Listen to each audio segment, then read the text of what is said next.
Mas, meus irmãos, o pastor Edivaldo é, sobretudo, um homem marcado por Deus com a vocação para o ministério. Desde os 17 anos que ele se encontrou neste desafio missionário e entregou sua vida ao Senhor, tem exercido o seu ministério em vários lugares do Brasil, inclusive na África. Trabalhou em Creame, esteve inicialmente na igreja Peniel, transferiu-se para a igreja Batista do Farol, onde também se envolveu com o projeto Oxente. Exerceu durante 7 anos o pastorado da igreja Batista do Farol, que fica ali no bairro Bruno Bacelar. E essa igreja tem transformado aquele setor da nossa comunidade. O bairro Bruno Bacelar, quando era pronunciado, ele nos causava arrepios. Era manchete constante dos jornais, das colunas policiais. E isso praticamente desapareceu. O evangelho tem sido difundido naquele bairro, tem transformado as pessoas e transformado a sociedade que ali reside. Tanto que em 2015, reconhecendo estes serviços prestados à nossa comunidade, ele recebeu o título de cidadão conquistense. É, portanto, nosso conterrâneo. Pastor Edivaldo, este homem de Deus, vai ser o seu instrumento nessa manhã, vai proceder a leitura do texto bíblico, depois nós teremos uma música especial e em seguida ele nos ministrará a palavra. Bem-vindo, irmão.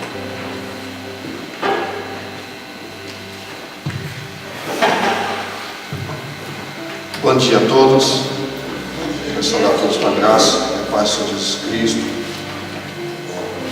Motivo de honra e grande responsabilidade estar aqui, trazendo essa mensagem, qual eu gosto muito de compartilhar. Falar do Senhor é bom demais, E eu quero ler um texto que eu acho que vai ser difícil vocês abrirem, vai? Eu acho que vai ser difícil. Primeiro versículo de Gênesis, olha que é difícil, né? Capítulo 1 de Gênesis, versículo 1.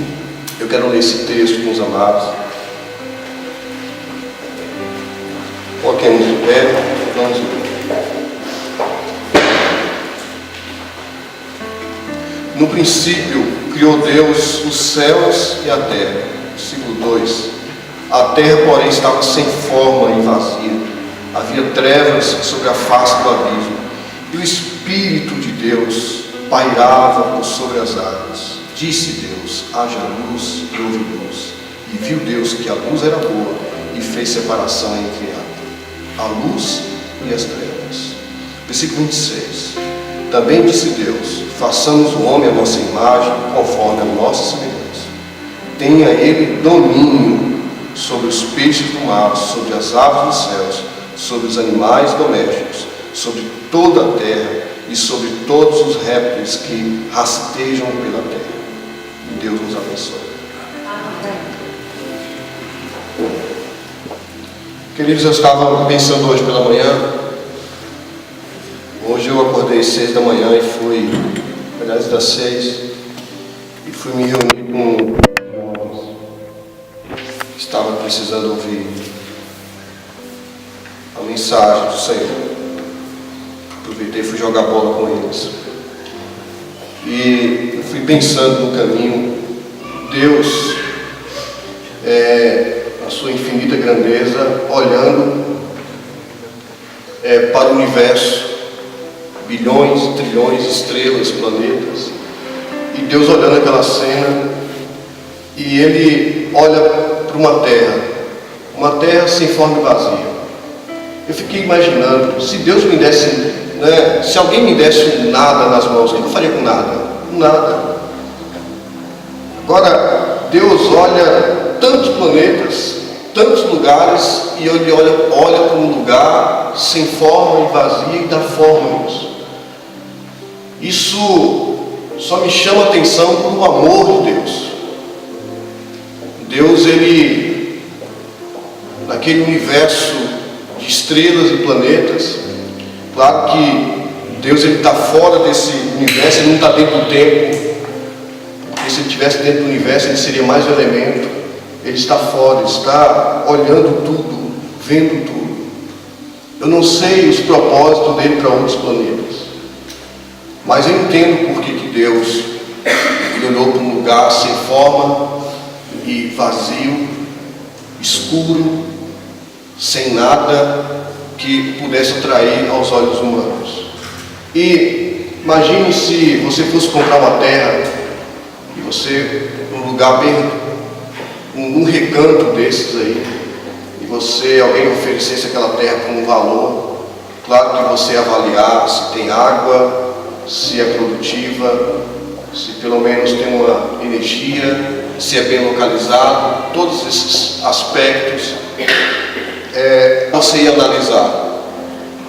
Eu fico olhando Deus, olhando para a terra, pensando em nós. Deus tem uma visão lá na frente. Deus compartilhou isso comigo desde os 17 anos de idade, onde eu deixei tudo para trás e fui tentar entrar em lugares onde nem a igreja queria entrar. Porque, queridos, eu fico me perguntando, será que Deus mudou? Será que Deus perdeu a capacidade de transformar nada em alguma coisa? Será que Deus perdeu a capacidade de trazer luz às trevas? Será que Deus caducou? Será que Deus perdeu a capacidade de criar? A capacidade de colocar amor onde não há? Não, queridos, Deus não perdeu essa capacidade. Ele continua o mesmo. É tanto que a primeira mensagem ao mundo, a primeira mensagem aqui na Bíblia é que Deus no princípio criou os céus e a terra a partir do nada. E essa mensagem continua perdurando. Queridos, desde Gênesis até hoje, Deus não mudou. Ele continua entrando nos lugares vazios. Ele continua transformando. E eu sei, queridos, que pode ser hoje o momento, a oportunidade de Deus trazer um renovo, de Deus trazer forma à sua vida ou à sua família. Nada, queridos, nada estava no lugar. Veja, querido, que Deus organizou. Deus é um Deus que organiza. Diz o texto, a Bíblia nos diz que nada estava no lugar. Deus organizou tudo. Esse Deus que organiza, que organizou o universo, que organizou o mundo, é o mesmo que está aqui hoje para organizar as nossas vidas, para organizar lugares que estão desorganizados.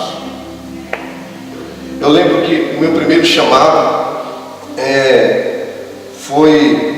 morava no centro da cidade, lá em Eunápolis. Eu sou de Porto Seguro, mas fui adotado em Eunápolis, interessante, né? E fui adotado agora em Conquista. Estou passando, né? Sendo adotado por essa igreja, e por onde a gente passa, deixa nossas marcas.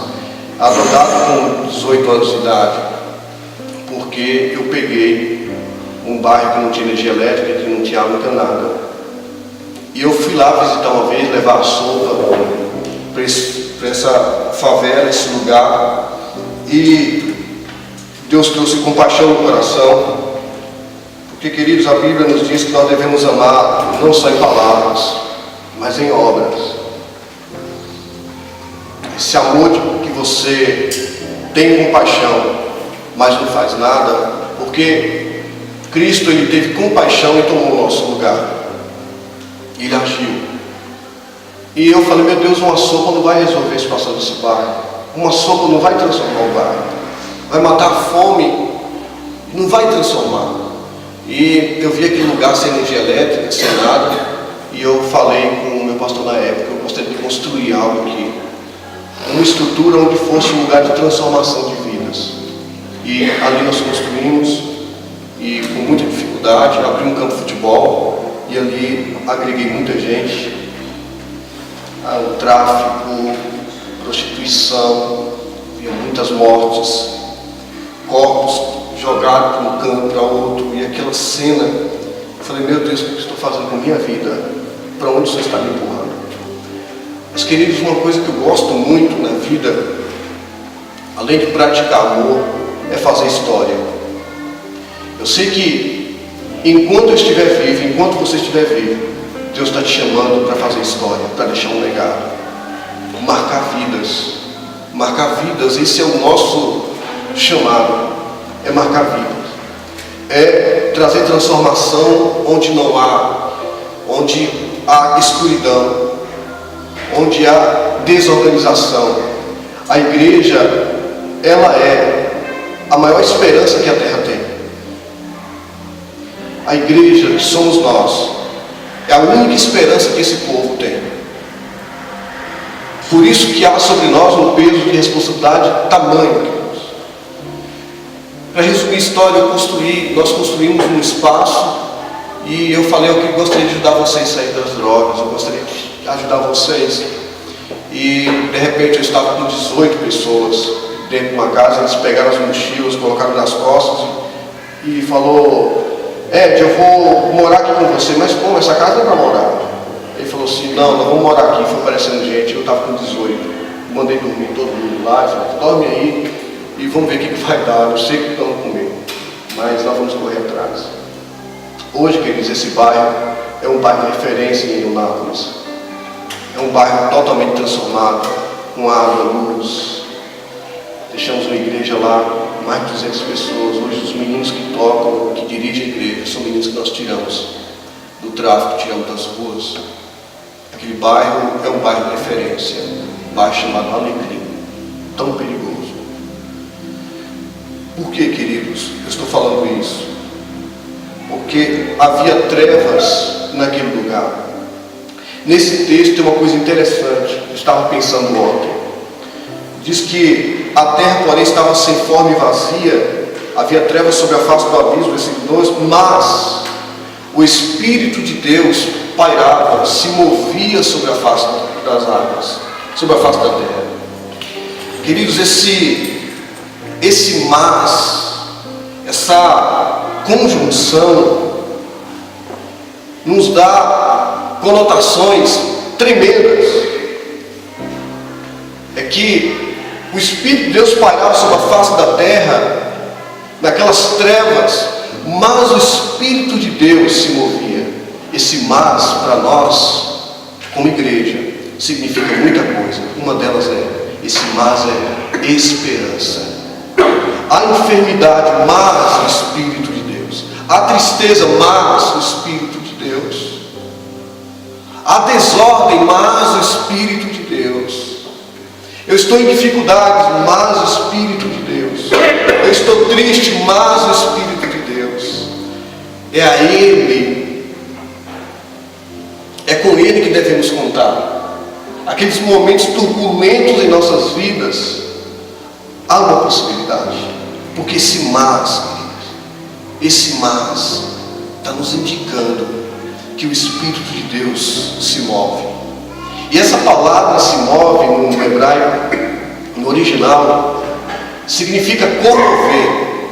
Se mover é comover.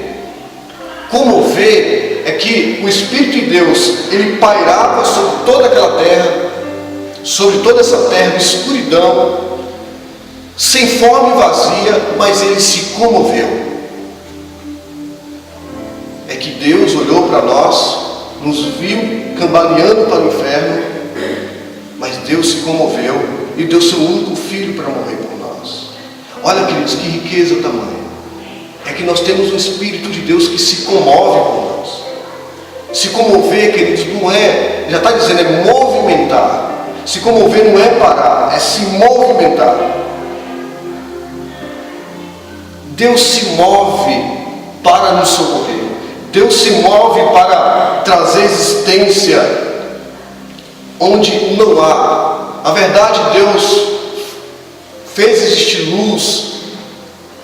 Tudo isso que Deus fez existir já existia para Ele, não existia para nós.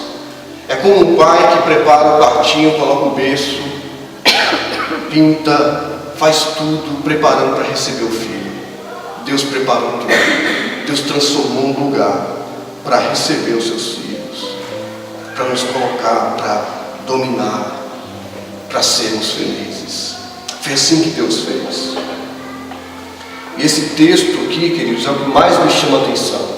É de que o Espírito de Deus, ele se movia, é uma massa, é uma possibilidade. E hoje ele continua se movendo, ele é o mesmo. Ele é o mesmo querendo se conectar com a humanidade. O texto diz que ele se movia para se conectar conosco. E outro texto que, no versículo 4, que eu quero chamar a atenção, é que, e viu Deus que a luz era boa, e fez separação entre a luz e as trevas. E Deus continua fazendo isso hoje, queridos. Sabe por que as pessoas não mudam? Sabe por que as pessoas matam? E eu quero mais para frente falar sobre isso.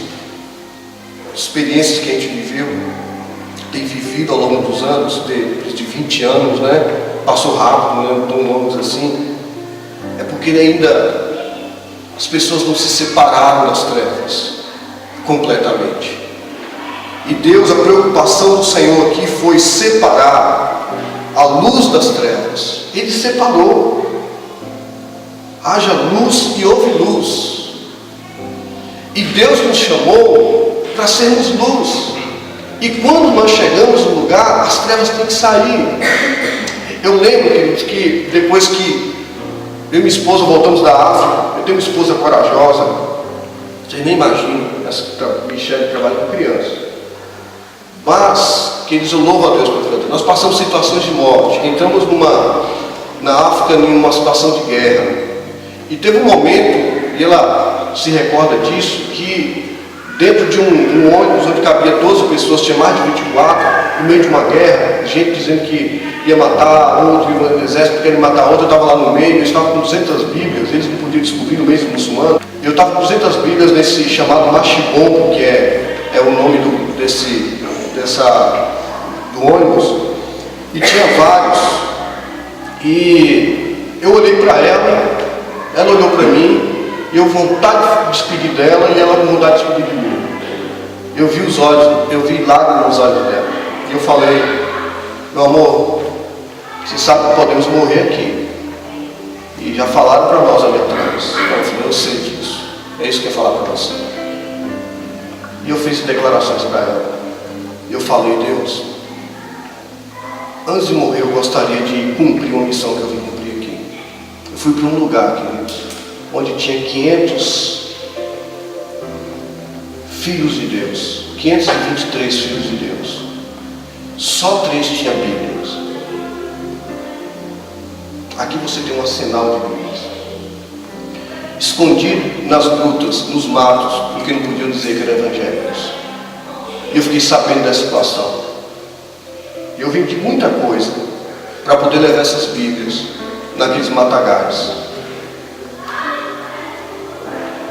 E, queridos, eu tive um privilégio. São coisas que não tem preço.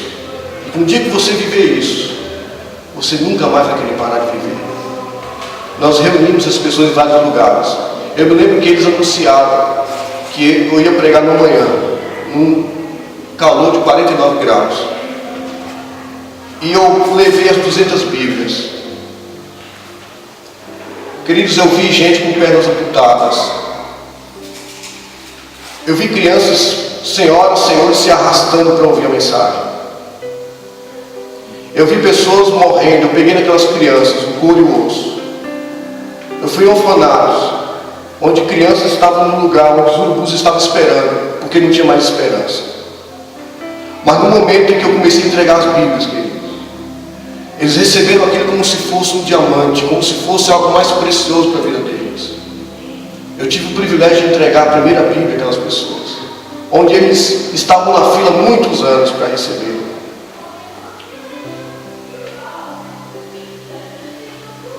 E essas Bíblias trouxeram transformação, e o Evangelho cresceu muito mais porque eles passaram a ler. Eu estava vendo a motivação das pessoas. Eu não sei qual a sua motivação ao se levantar para vir aqui à igreja, mas aquelas pessoas eu sei. Não era por comida, porque eu não anunciei que ia dar comida. Não era por nada mais senão a sede e a vontade de ouvir o Evangelho. Pessoas que dão a vida por amor à causa. Nós trabalhamos, nosso chamado é esse, é transformar lugares. E quando eu voltei da África e me falaram do Bruno Bacelar, isso mesmo que o reverendo falou, dava arrepios. Era o pior em estatísticas. Mas, querido, nós somos luz. Somos luz. Eu quero dar notícia para vocês que talvez vocês não saibam. Você vai morrer, queridos. Você vai morrer. Você vai morrer. Corra, queridos. Porque ainda há tempo de você marcar vidas. De trazer organização onde não há organização. De trazer luz onde não há luz. De separar. Nós somos a única esperança que esse povo tem. Eu peguei aquele bairro para mim com muito amor. Hoje pela manhã eu reuni os jovens e orei com eles, dei uma palavra, 6h30 da manhã, e aí eu terminei, e aí um puxou pela camisa: ei, pastor Ed, vem aqui. Eu olhei para ele assim, ele olhou para mim com um sorrisão, com um aparelho nos dentes, tudo assim, rapaz simpático. Ele olhou: você não está lembrado de mim? Eu falei: não. Ah, como você não está lembrado? Eu falei: não estou lembrado. Eu sou o Marcelo. Deixa eu te dar um abraço, pastor. Hoje pela manhã ganhei meu dia. Já vim para cá com o coração cheio. Porque ele me deu um abraço. E ele falou: quero te agradecer. Quero te agradecer porque o Senhor um dia lançou a semente no meu coração. Ninguém me rejeitou. Todo mundo me rejeitou. O Senhor foi o único que me pegou, me levou para o hospital, me levou para essa recuperação. O Senhor foi em minha casa, o Senhor me deu alimento, o Senhor me deu roupa. Eu sou o Marcelo que dava trabalho lá em cima. Hoje eu tenho uma família, sou um trabalhador. Tenho uma família linda. Olha como estou. O Senhor me abraçou. Isso não tem preço, queridos. Isso não tem preço. Por isso que há alegria nos céus quando um pecador se arrepende. Porque veja a satisfação no coração do Pai. Sabe por que Cristo morreu na cruz, queridos? Porque ele sabia que ia valer a pena.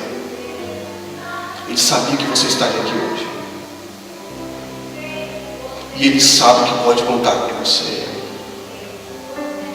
Hoje, Bruno Bacelar, depois de 7 anos, procure nas páginas policiais de 2 anos para cá. Se você vê o Bruno Bacelar saindo estatística agora, aliás, nem saiu no estatística de 15 bairros mais perigosos do que isso. O Bruno Bacelar aparece dentro dos índices. Queridos, nós temos consultório lá, nós construímos um complexo, onde tem aula de balé, futebol, circo, tem tudo. O circo já apresentou aqui. Mas nós temos um consultório ginecológico, nós temos um consultório pediátrico, uma farmácia que não perde para quase ninguém aqui na cidade. Equipamentos de primeira qualidade. As pessoas recebem atendimento de primeira qualidade. Isso foi feito, fala assim: mas é dinheiro. Ó, queridos, na Bíblia Jesus não coloca o dinheiro como maior dificuldade, nem não cita dinheiro como dificuldade. A maior carência que Jesus coloca na Bíblia não é dinheiro, são pessoas. São pessoas. Nessa manhã, queridos, quem sabe você pode ser resposta lá no seu condomínio, na sua rua, e se apresentar como igreja. Essa igreja aqui, de um Deus que tudo transforma, de um Deus que faz separação de luz e trevas, um Deus que continua sendo esse mesmo aqui, um Deus que tudo pode. Versículo 26, queridos, versículo 26, nos diz o seguinte: também disse Deus, façamos o homem à nossa imagem, conforme a nossa semelhança. Tenha ele domínio. Domínio. Essa palavra domínio significa no original colocar o pé. Domínio quer dizer colocar o pé, tomar postura, assumir autoridade. Josué, quando ele atravessou o mar, colocou logo o pé na terra e disse: agora é nosso. Deus nos chamou para dominar. Dominar a nós mesmos. Dominar a nossa família. Dominar o reduto onde nós estamos, o espaço onde estamos, e dizer e declarar que aqui reina o Senhor. Talvez Deus não tenha chamado para você ser resposta nos bairros periféricos aqui, mas na sua rua sim, na sua comunidade, no seu reduto sim. Queridos, isso não tem preço. Dezenas e centenas de jovens transformados. Eu falei com o prefeito essa semana. Eu falei: você está em fim de mandato. Eu peguei o Bruno Bacelar como o pior nas estatísticas e vou devolver como um dos melhores bairros dessa cidade. Dentro em breve nós vamos completar o que nós fomos chamados para completar aqui no bairro, e nós vamos entrar em outros bairros e teremos uma cidade melhor. Os nossos jovens que nós tiramos do tráfico estão viajando pelo Brasil, fora do Brasil, se apresentando.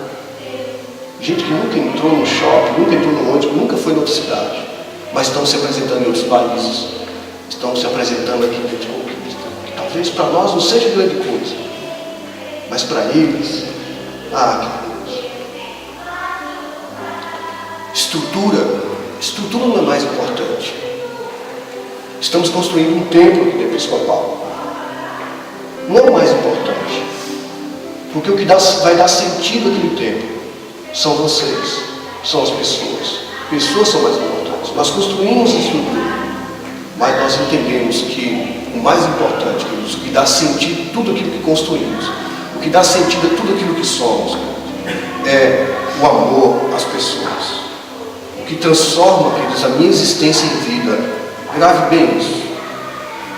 O que transforma a minha existência em vida não é o que eu faço fora, é o que eu carrego aqui dentro. É o amor que Deus injetou aqui dentro. E o que transforma a minha existência em vida é isso. Não é o que eu carrego fora, não é o que eu tenho fora, não são as dádivas que Deus me dá fora, é o que eu carrego aqui dentro que tem que ser compartilhado. Isso é o que transforma a minha existência, o que dá sentido à minha existência. Isso é o que dá sentido à nossa existência. Deus resumiu todos os mandamentos em dois: amar ao próximo, amar a Deus sobre todas as coisas, e ao teu próximo como a ti mesmo. Isso é o que transforma, queridos. Isso é o que dá sentido às nossas vidas. 1 Coríntios capítulo 13 fala sobre o amor. Então, ainda que eu falasse a linguagem dos homens e dos anjos, então pode falar, as pessoas podem falar em línguas estranhas, as pessoas podem até traduzir a linguagem do sofrimento das pessoas, mas se não faz nada, não se comove, não faz nada para mudar, o amor nada adianta. 1 Coríntios capítulo 13 é interessante a forma como Paulo ele define o amor. Nada adianta. Ainda que eu desse, queimasse o meu corpo, se eu quisesse, enfim, nada adianta. O amor, queridos, é o que norteia nossas vidas. O amor nos faz lutar por aquilo que tem valor e não por aquilo que tem preço. Igreja não tem preço, queridos. Tem valor. Por isso você tem que lutar. Honrar o seu pastor, o seu reverendo. Honrar a sua igreja. Porque isso não tem preço. O amor nos faz enxergar isso. Não é verdade? O amor nos faz enxergar isso.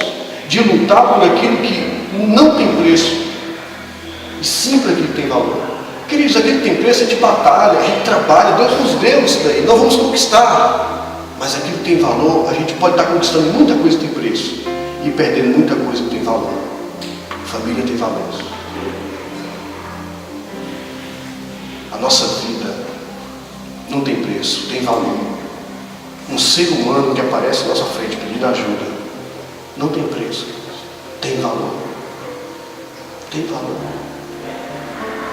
O amor, queridos, nos incomoda. O amor nos faz levantar de manhã, acordar de madrugada. O amor nos inquieta.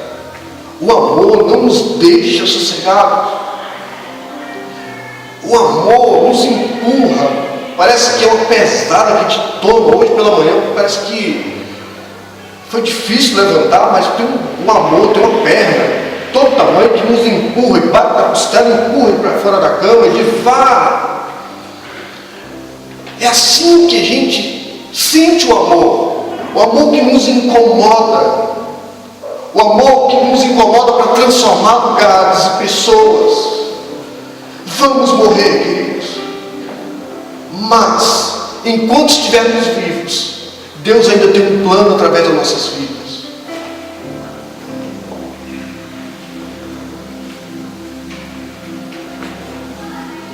Eu coloco aquelas crianças dentro da minha casa, minha família. Você sabe que minha esposa tem uma paixão muito grande por crianças, que eu não consigo entender às vezes. E a gente pega as crianças e leva para ela pega as crianças, leva para nossa casa. E nosso filho também criou uma paixão por esses meninos. E eu lembro do menino que a gente colocou em nossa casa. Eu adotei uma criança de rua, infelizmente mataram.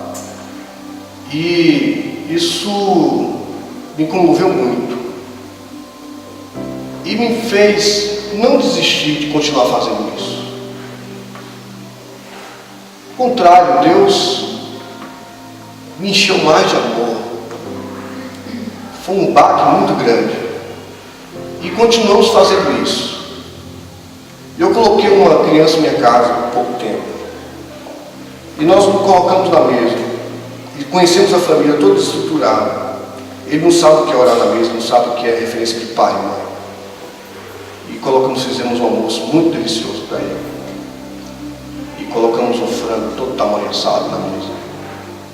E ele, filho, aqui 100, viu? Mete a mão aí, pega isso. E ele colocou: tio, eu nunca comi uma coxa de frango tão grande. Eu nunca comi isso. Eu fiz várias goloseimas para ele. E Deus, eu posso sentir o coração de Deus, queridos, nessas coisas. Eu sei que uma coxa de frango não vai ser resposta para essas crianças. Levá-los à pizzaria, levar no cinema, fazer viver uma vida digna. Deixa eu falar para vocês, queridos, nunca esqueçam disso. Uma das formas mais nobres e lindas de se ajudar vidas é você dar sonhos a quem não tem sonhos para viver. É você motivar quem não tem motivação para viver.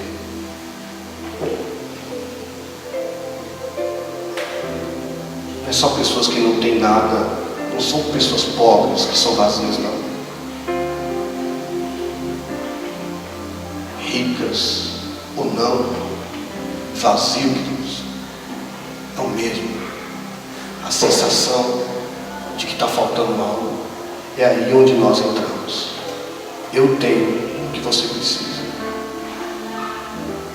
Não é coxa de frango, é o se importar. Aquelas pessoas da África ficaram. Uma vez um jovem falou comigo. Eu estava voltando para o Brasil. Eu estava voltando para a África do Sul, onde nós estávamos.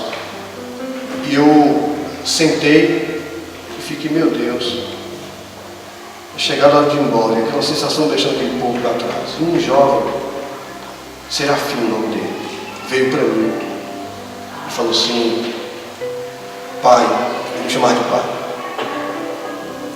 eu quero te pedir um favor. Aí, sim, filho. Ele colocou de joelhos e falou assim comigo: pelo amor de Deus, me tira daqui. Perdi meu pai e minha mãe nas guerras. E abriu a camisa assim e mostrou o corpo dele, mutilado, cor e o osso, e falou: pai, eu estou morrendo. Não vai embora e me deixe, por favor. Prometo que você vai me levar. Queridos, é uma situação que você não tem como descrever. O mundo pedindo socorro e nós assistindo. Isso não combina com a igreja. Não combina com nós. Seu vizinho está pedindo socorro. As pessoas pedem socorro. Sabe por que as pessoas matam, as pessoas sofrem tanto, queridos? É porque perdeu a capacidade de amar. Perdeu simplesmente a capacidade de amar o próximo, de amar a si mesmo. Só o Evangelho tem esse poder de nortear a vida de um ser humano, queridos. Por favor, seja resposta onde você está mesmo. Antes que você morra, antes que Deus tire o seu fôlego de vida, seja resposta em outras vidas. Eu não pude trazer o Serafim. Eu não pude nem comer direito por muitos anos. Eu não conseguia entrar em hotéis, pousadas, luxuosas ou não. Eu não conseguia mais entrar, porque eu não me achava digno de desfrutar, enquanto milhões e milhões não desfrutavam, enquanto o Serafim estava lá morrendo. Eu voltei para a minha igreja brasileira para me ajudar a trazer aquele menino. Eu não conseguia levantar dinheiro para trazer aquele menino.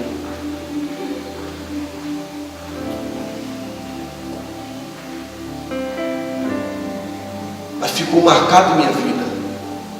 Certamente Serafim morreu, porque a situação que ele estava não tinha como sobreviver. Mas tem outros serafins, tem outras pessoas, queridos, que estão nessa situação, sem forma, porque não é modelado pela palavra de Deus, porque a palavra de Deus nos modela. A palavra de Deus tem essa capacidade de trazer essa modelagem em nós.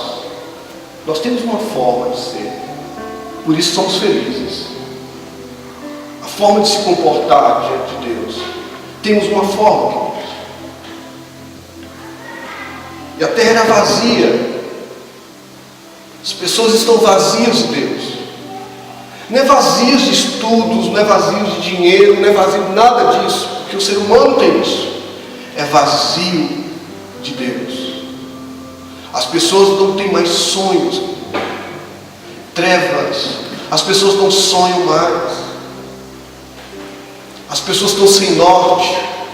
Só a igreja episcopal pode trazer um norte para essas vidas. Só nós, queridos. Só nós. Estou contando isso aqui não é porque sou melhor. Ao contrário, a gente se vê mais miserável ainda.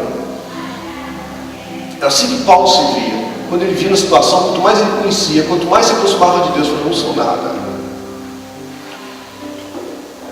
Não, queridos, que a mesma capacidade que eu tenho, você tem, o mesmo Deus que eu tenho, você tem.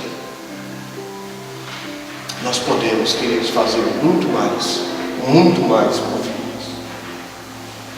Deus precisa ter prazer em nós. Um dia me perguntaram sobre louvor. Me perguntaram qual é o perfeito louvor. Aliás, essa manhã, Deus me tocou tanto com esses cânticos que a gente pouco ouve nas igrejas por aí, né? Com tanto conteúdo, com tanta coisa boa, né? E, queridos, o perfeito louvor não é aquele que você canta bem, não são boas palavras, belas palavras.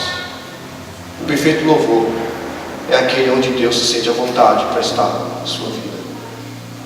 Quando Deus se sente à vontade em nossa vida, esse é o perfeito louvor. Esse é o perfeito.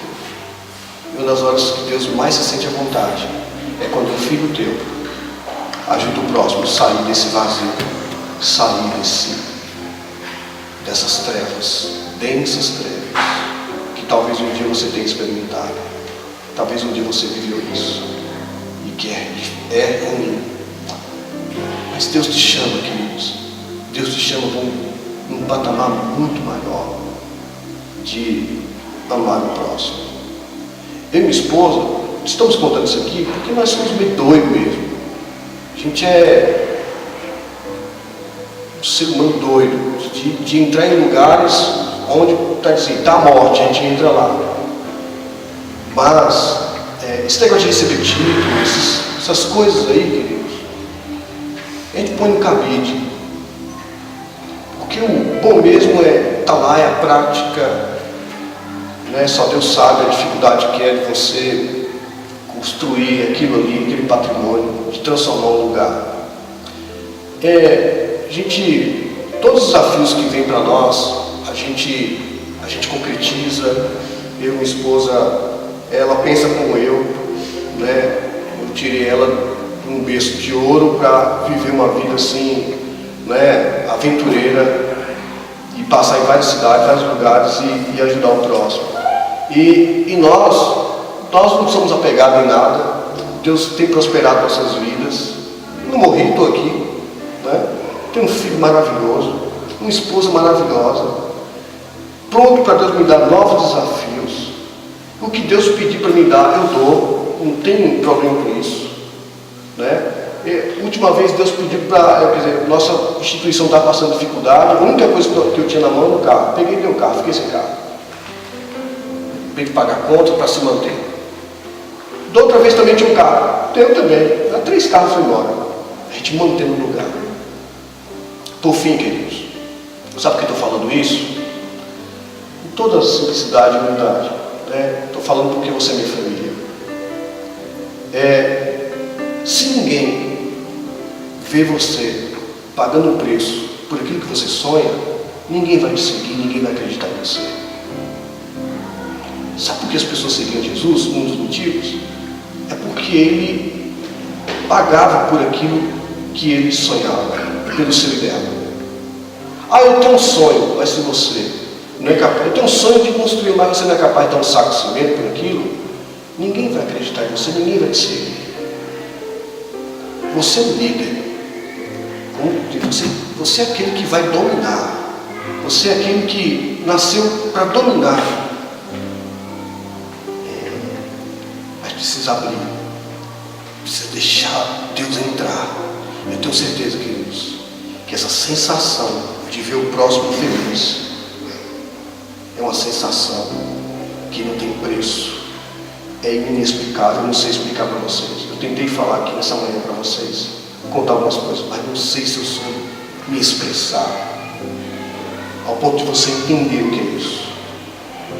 Porque isso é muito pessoal. Isso é muito pessoal. Deus continua o mesmo.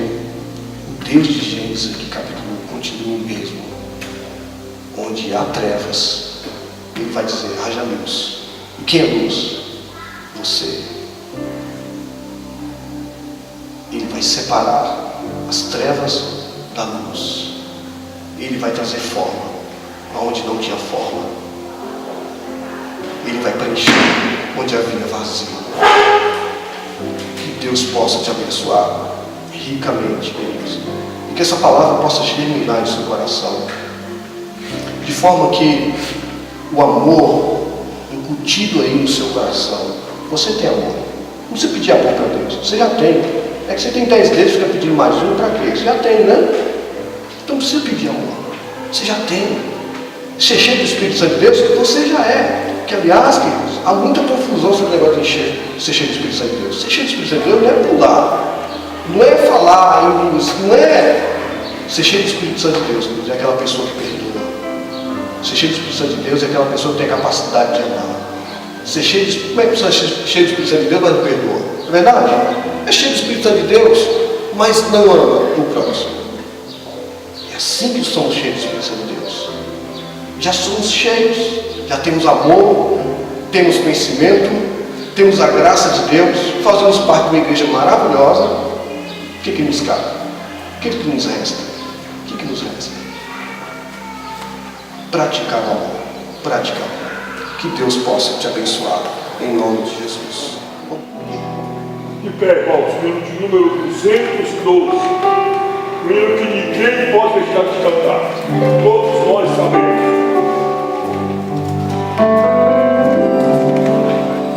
Senhor meu Deus, quando eu parar